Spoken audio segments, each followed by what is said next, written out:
स्वागत है दोस्तों आपका आज की बेहद बड़ी और ताजा खबरों। आज की मुख्य खबरों और हेडलाइंस न्यूज के तहत जानेंगे हम दिन भर की ताजा और बेहतरीन खबरों के बारे में। तो दोस्तों वीडियो में आगे बढ़े उससे पहले आपसे एक छोटी सी विनती है कि इस वीडियो को लाइक जरूर कर दीजिएगा, साथ ही हमारे चैनल को भी सब्सक्राइब जरूर कर लीजिएगा। वहीं दोस्तों हम आपके जनरल नॉलेज में एक वर्दी के लिए एक प्रश्न पूछना चाहते हैं। आज आपको कमेंट करके बताना है कि भारत के अंदर डल झील किस राज्य में स्थित है। जी हाँ, कमेंट करके उस राज्य का नाम जरूर बताइएगा।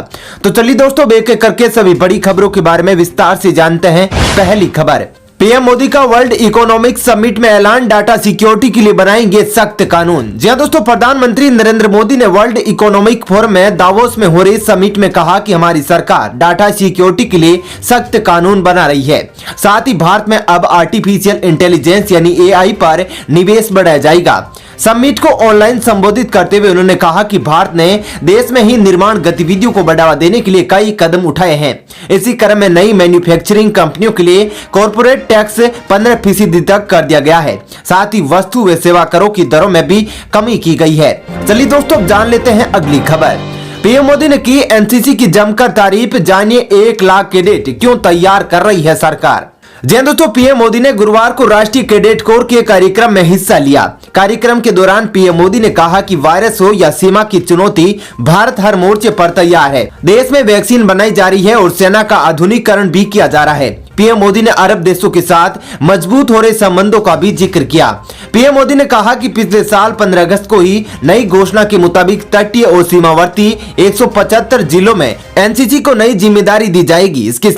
इसके लिए सेना, नौसेना और वायुसेना 1 लाख एनसीसी कैडेट को प्रशिक्षित करेगी। कार्यक्रम के दौरान प्रधानमंत्री ने कहा कि देश में एनसीसी की भूमिका व्यापक बनाने का प्रयास किया जा रहा है।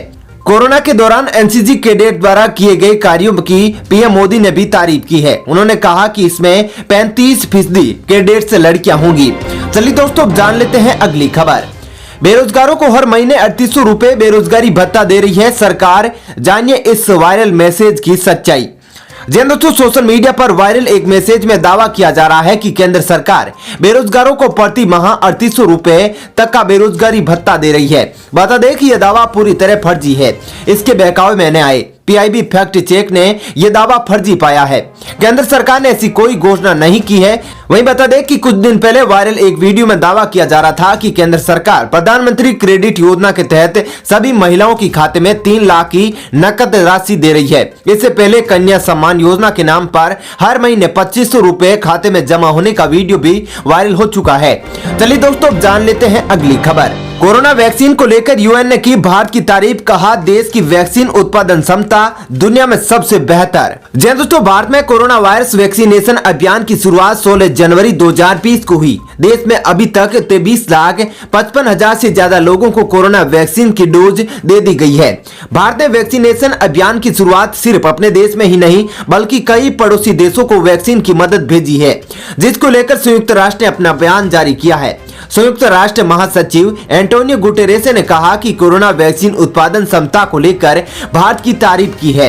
एंटोनियो गुटेरेस ने कहा कि दुनिया भर में वैक्सीन उत्पादन क्षमता भारत की सबसे बेहतर है। उन्होंने कहा कि उन्हें पूरी उम्मीद है कि भारत ग्लोबल वैक्सीनेशन अभियान को पूरा करने में अहम होगा। चलिए दोस्तों अब जान लेते हैं अगली खबर। किसान आंदोलन में हिंसा भड़काने को लेकर राजदीप सरदेसाई सहित 6 पत्रकारों के खिलाफ एफआईआर दर्ज। जी दोस्तों, 26 जनवरी को दिल्ली में किसानों के ट्रैक्टर रैली के दौरान जमकर हंगामा हुआ है। अब इस मामले में दंगा भड़काने और करने वालों पर अब कार्रवाई की जा रही है। दंगा भड़काने के मकसद से ट्वीट करने के आरोप में कांग्रेस के वरिष्ठ नेता शशि थरूर समेत कई पत्रकारों पर केस दर्ज किया गया है। जिन पत्रकारों पर एफआईआर दर्ज की गई है उनमें इंडिया टुडे की news anchor Rajdeep Sardesai, national Herald group की वरिष्ठ संपादकीय सलाहकार मृणाल पांडे, कौमी आवाज समाचार पत्र के मुख्य संपादक जफर आगा, कारवा पत्रिका की मुख्य संपादक प्रेसनाथ, कारवा पत्रिका के संपादक अनंतनाथ, वही कारवा पत्रिका के कार्यकारी संपादक विनोद के जोश और एक अज्ञात शख्स शामिल है। एफआईआर की कॉपी के मुताबिक शिकायतकर्ता ने कहा कि ये साजिश के तहत सुनियोजित दंगा कराने और लोक सेवकों की हत्या कराने के उद्देश्य से इन लोगों ने राजधानी में हिंसा और दंगे करवाए और आपत्तिजनक ट्वीट किए। चलिए दोस्तों जान लेते हैं अगली खबर। पंजाब के मुख्यमंत्री अमरिंदर सिंह किसानों के बचाव में उतरे, कहा किसानों को लुक आउट नोटिस भेजना गलत। जी दोस्तों, पंजाब के मुख्यमंत्री अमरिंदर सिंह ने उन किसान नेताओं के बचाव में उतरे हैं जिनके खिलाफ लुक आउट नोटिस जारी किया गया है। अमरिंदर सिंह ने किसान नेताओं के खिलाफ लुक आउट नोटिस जारी करने को गलत कदम करार दिया है। अमरिंदर सिंह ने कहा कि किसानों को फ्लाइट रिस्क के खतरे के रूप में देखना न केवल अतार्किक है बल्कि यह निंदनीय भी है। अमरिंदर सिंह ने सवाल दागते हुए कहा, वे कहां भाग जाएंगे। सिंह ने कहा कि उनमें से अधिकांश छोटे किसान हैं जिनके पास जोतने के लिए कम जमीन है। उन्होंने कटाक्ष करते हुए कहा कि ये तो छोटे भूमि धारक है, ये विजय माल्या, नीरव मोदी, ललित मोदी या मेहुल चोकसी जैसे बड़े व्यापारी नहीं है जो पिछले कुछ वर्षों में अरबों रुपए लूट कर भाग गए थे। अमरिंदर सिंह ने केंद्र से आगाह किया कि वे दिल्ली पुलिस को तुरंत लुक आउट नोटिस वापस लेने का निर्देश जारी करे। चलिए दोस्तों, अब जान लेते हैं अगली खबर। महंगाई ने बिगाड़ा घर का बजट, दाल, तेल और जीरा के दाम हुए दोगुने। जी दोस्तों, दलहन के दाम पहले ही लोगों की जेब का दीवारा निकाल रहे थे, वहीं इस वर्ष सोयाबीन तेल के दामों ने लोगों की आर्थिक बोझ और बढ़ा दिया है। यही कारण है कि 2 माह पूर्व 90 रुपए प्रति लीटर बिकने वाले सोयाबीन तेल के दाम अब 140 रुपए प्रति लीटर पर जा पहुंचे हैं। इसी के साथ सब्जियों का स्वाद बढ़ाने वाले लगभग सभी प्रकार के मसाले पिछले साल की तुलना में दोगुने दाम पर बिक रहे हैं। पिछले वर्ष की अपेक्षा इस वर्ष मसालों की कीमत दोगुनी हो गई है, जिसके चलते जीरा 200 रुपए किलो के दाम पर टिका हुआ है। वहीं हल्दी खुले में पैक में अलग अलग दामों पर मिल रही है, जिसकी कीमत 150 रुपए से लेकर 220 रुपए किलो तक है। इसी के साथ सब्जी को चटपटा बनाने वाली लाल मिर्च के भाव गत वर्ष 100 रुपए किलो रहते, जबकि इस वर्ष ये बढ़कर 170 रुपए तक पहुंच गए हैं और सोयाबीन तेल 140 रुपए प्रति लीटर पर बिक रहा है। चलिए दोस्तों, अब जान लेते हैं अगली खबर। डीजीसीए का बड़ा फैसला, 28 फरवरी तक निलंबित रहेंगी अंतरराष्ट्रीय उड़ानें।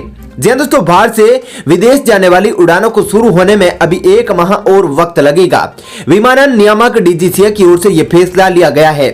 डीजीसीए ने अपने फैसले में कहा कि अंतर्राष्ट्रीय यात्री उड़ानों का निलंबन 28 फरवरी तक के लिए बढ़ा दिया गया है।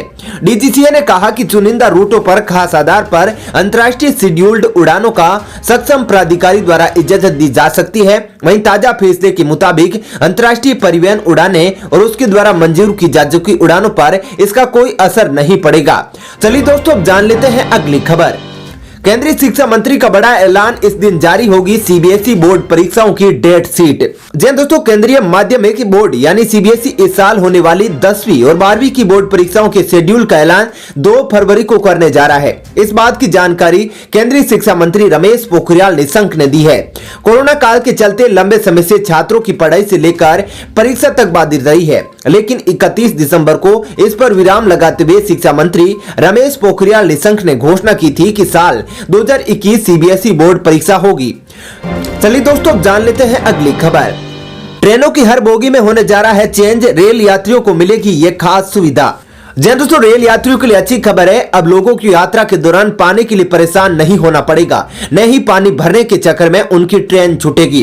रेलवे प्रमुख ट्रेनों की बोगियों में मिनी आरओ प्लांट लगाने की तैयारी कर रहा है। इससे यात्रियों को निःशुल्क पानी उपलब्ध होगा। वहीं रेलवे बोर्ड ने जोनल रेलवे से प्रमुख स्टेशनों की सूची मांगी है।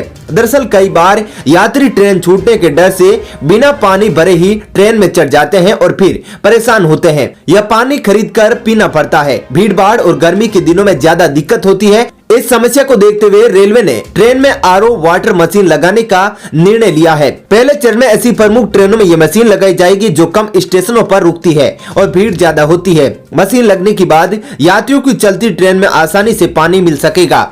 चलिए दोस्तों, अब जान लेते हैं अगली खबर। व्हाट्सएप यूजर्स के लिए बड़ी खबर। व्हाट्सएप वेब के जरिए जारी हुआ बायोमेट्रिक सिक्योरिटी लेयर, जानिए क्या है इसका फायदा। जी दोस्तों, नई प्राइवेसी के बाद पूरी दुनिया में किरकिरी होने के बाद फेसबुक के स्वामित्व वाली कंपनी व्हाट्सएप अब सिक्योरिटी पर पूरी तरह से ध्यान दे रही है। व्हाट्सएप वेब के लिए कंपनी ने अब सिक्योरिटी के लिए फेस अनलॉक और फिंगरप्रिंट सेंसर का सपोर्ट जारी किया है। बता दें कि ये दोनों फीचर्स पहले से ऐप वर्जन के लिए है। व्हाट्सएप वेब में फिलहाल क्यूआर कोड स्कैन करके लॉगिन किया जाता है, लेकिन अब अतिरिक्त सिक्योरिटी के लिए फेस अनलॉक और फिंगरप्रिंट सेंसर को सपोर्ट दिया गया है। नए अपडेट के बाद व्हाट्सएप वेब इस्तेमाल करने के लिए पहले आपको क्यूआर कोड के साथ स्कैन करना होगा और उसके बाद डिवाइस लिंक करना होगा।